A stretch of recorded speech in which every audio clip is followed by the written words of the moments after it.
සුබ දවසක් කියලා ඔයාලා හැමෝම සාදරයෙන් පිළිගන්නවා ටෙක්නික් වයිබ් YouTube channel එකෙන් අරන් එන තවත් සුපිරි වීඩියෝ එකකට. ඉතින් මේ වීඩියෝ එකෙන් ඔයාලට අරගෙන අවිල්ලා තියෙන්නේ මෙන්න මේ විදිහේ live wallpaper එකක් ඔයාගේ ෆෝන් එකටත් ලේසියෙන් ඇඩ් කරගන්න විදිය ගැන. එහෙනම් වැඩි කතා නැතුව වීඩියෝ එකට සෙට් වෙමු.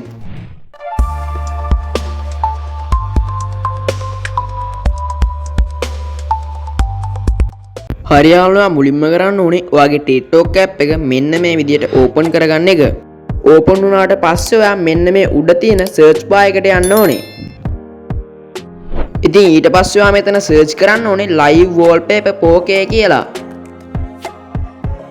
ඊට පස්සේ ඔයාට බලා ගන්න පුළුවන් මෙන්න මේ විදිහේ live wallpapers ගණනාවක් ඇවිල්ලා තියෙනවා. ඉතින් ඔයාට කැමති live wallpaper එකක් select කරගන්න පුළුවන්. ඉතින් දැන් ඔයා මෙන්න මේ පල්ලෙන් තියෙන share button එකට ටච් කරන්න ඕනේ.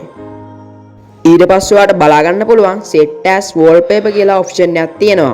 අන්න ඒක උඩ ඔයා ටච් කරන්න ඕනේ. ඉතින් දැන් ඔයාට බලා ගන්න පුළුවන් ඉන්නේ මෙන්න මේ විදිහේ ඉන්ටර්ෆේස් එකක්. මෙතනදී ඔයාට කරන්න තියෙන්නේ මෙන්න මේ පල්ලෙන් තියෙන set as wallpaper කියන එකට ටච් කරගන්න එක. හරියටම දැන් ඔයා මෙන්න මේ පල්ලෙන් තියෙන set wallpaper කියන එකට ටච් කරන්න. ඊට පස්සේ ඔයාට බලා ගන්න පුළුවන් මෙන්න මේ විදිහේ ඔප්ෂන් දෙකක්. ඉතින් මෙතනින් ඔයාට කැමති ඔප්ෂන් එක සිලෙක්ට් කරගන්න පුළුවන්.